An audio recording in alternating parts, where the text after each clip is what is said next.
बैठक झाली आहे, एकंदरीत काय चर्चा झाली, वेगवेगळ्या अफवा पसरवल्या जात आहेत, नेमक्या बैठकीमध्ये काय चर्चा झाली, तुम्ही काय नवीन आदेश? विधानसभेच्या निवडणूक झाल्यानंतर पक्षाला अपयश आलं, ते वेगवेगळे तर्कवितर्क काढले जात आहे. त्यामध्ये आज ही बैठकीमागं एकच हेतू आणि उद्दिष्ट की जी कार्यकर्त्यांमध्ये जी अस्वस्थता, थोड्याफार प्रमाणात जी अस्वस्थता गेलेली आहे, ती अस्वस्थता त्या बाबत आज निवडणुकीच्या बाबत चर्चा आणि आपली संघटना कशी पुढे घेऊन जायची या संदर्भात याची बैठक पार पडलेली आहे.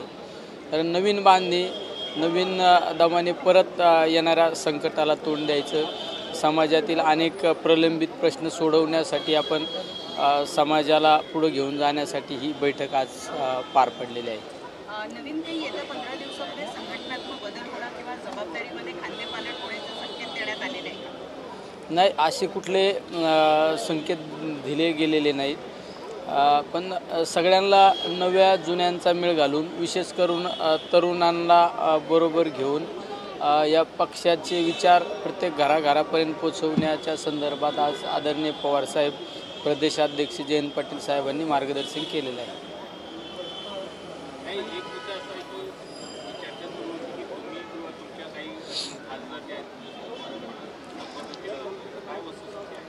नाही, चर्चा ही 100% खोटी आहे.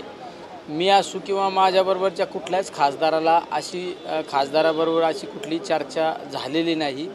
कारण आम्ही सर्वजण संसदेमध्ये आदरणीय सुप्रियाताईंच्या नेतृत्वाखाली त्या ठिकाणी काम करत आहोत.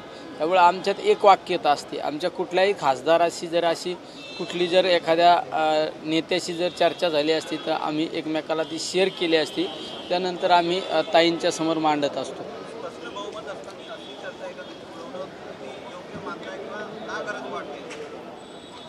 चर्चा फक्त माध्यमाद्वारे, मीडियामध्ये जास्त त्याचा प्रचार आणि प्रसार पाहायला मिळतो.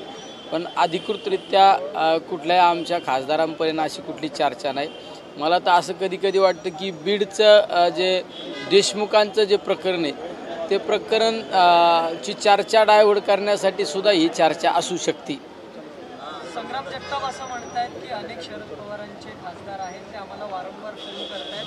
माझ्याकडे तसे पुरावे सुद्धा आहेत, ते आम्हाला सारखे संपर्कात आहेत, आम्हाला तुमच्याकडे यायचं असं म्हणत आहे. नाही, असे कुठले खासदार, आमचे खासदार कोणाशी संपर्क करणार नाही, कुठल्या आमदाराशी संपर्क करणार नाही. खासदार हा एक 8 विधानसभा मतदारसंघातून निवडून आलेला खासदार असतो. तो असा कुठलाही संपर्क करणार नाही.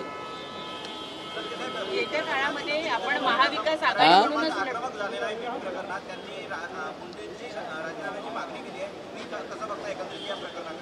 साहजिक आहे. या सगळ्या गोष्टींमध्ये आज पाहिलं असेल त्याचा देशमुखांची जी निर्गुण हत्या झालेली, त्या बाबतीत कठोरात कठोर कारवाई केली पाहिजे, ही सगळ्यांची भूमिका आहे.